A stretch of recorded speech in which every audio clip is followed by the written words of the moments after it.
আসসালামু আলাইকুম। আমি আজকে আবার আপনাদের সামনে হাজির হলাম একটা অঙ্ক নিয়ে, সেটা হচ্ছে শতকরা। শতকরা অঙ্কটি দেখেন, এখানে বলতেছে বার্ষিক শতকরা 6 টাকা হার সুদে কত সময়ে 450 টাকা সুদে আসলে 558 টাকা হবে।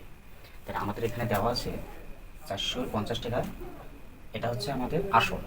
এখন সুদে আসলে দেওয়া আছে 558 টাকা, আর এখানে দেওয়া আছে সুদের হার দেওয়া আছে 6 টাকা, মানে 100 টাকাতে 6 টাকা সুদের হার দিতে হবে। তো চলুন শুরু করি সমাধান। তা আমরা প্রথমত যে কাজটা করবো সেটা হচ্ছে আমরা মুনাফাটা বার করে নেবো। সে মুনাফাটা হচ্ছে মুনাফা মুনাফা মুনাফাটা হচ্ছে কত, আমরা জানি সুদে আসলে হচ্ছে 558 টাকা। তাহলে 558 থাকে, যে আসলটা আছে 450 টাকা আমরা বাদ দেবো, 450 টাকা। তাহলে এই টাকাটা বাদ দিলে, তাহলে 558 থেকে 450 টাকা যদি বাদ দিই, থাকতেছে কত, 108 টাকা। তাহলে আমরা পাইলাম মুনাফা হচ্ছে 108 টাকা। যদি আসল যদি 450 টাকা হয় তাহলে মুনাফা হচ্ছে 108 টাকা। এখন আসেন, এখানে আমাকে বলতেছে যে কি বার করতে হবে, কত সময়, আমরা জানি সময়টা বার করতে হবে। তা আমরা কি জানি, আমরা আমরা জানি আমরা জানি এই যে সুদ কষার অঙ্ক, যে আমরা একটা সূত্র জানি, সেটা হচ্ছে মুনাফা মুনাফা ইকুয়াল আসল গুণন মুনাফার হার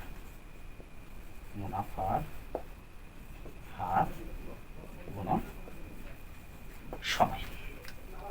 আচ্ছা দেখেন, এটা হচ্ছে আমাদের সূত্র। তো এখানে আমরা মুনাফা পাইছি, আসল দেওয়া আছে 450 টাকা। সুদের হার আমার এখানে আছে 6 টাকা।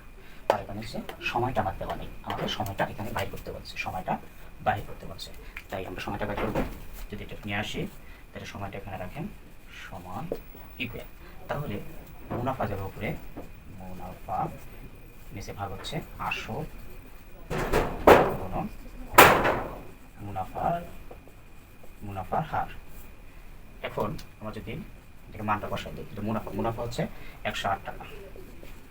মুনাফা 108 টাকা ভাগ আসল কত, 450 টাকা। আসল 450 টাকা এবং মুনাফার হার, এখানে মুনাফার হার হচ্ছে 6 টাকা, মানে হচ্ছে 6%। 6% মানে হচ্ছে 6 ভাগ হচ্ছে 100, এটা হচ্ছে পার্সেন্টেজ। ঠিক আছে, এখন যদি আমরা এটাকে পড়ি, 108, এই ভাগটা যদি কোনো ভাগ যদি গুণন অবস্থা হয় সেটা উল্টে যায়। 108 গুণন হচ্ছে 100 ভাগ হচ্ছে 450 গুণন হচ্ছে 6। এখন আমরা এটা কাটাকাটি করব। যদি কাটাকাটি করি, 0 কাটা 6, 6কে 6, তাহলে 440, 6 8 48, তাহলে হচ্ছে 9 দুগুণ 18, 5 লং 45, 5 5, 5 দুগুণ 10, তাহলে 2 দিয়ে 2 গুণ করলে হচ্ছে 2 দুগুণ 4, তাহলে হচ্ছে 4 বছর। তাহলে আমরা সময়টা পেলাম 4 বছর। ঠিক আছে, আশা করি বুঝতে পারছেন, এটাই হচ্ছে অ্যান্সার। সকলকে ধন্যবাদ। আসসালামু আলাইকুম।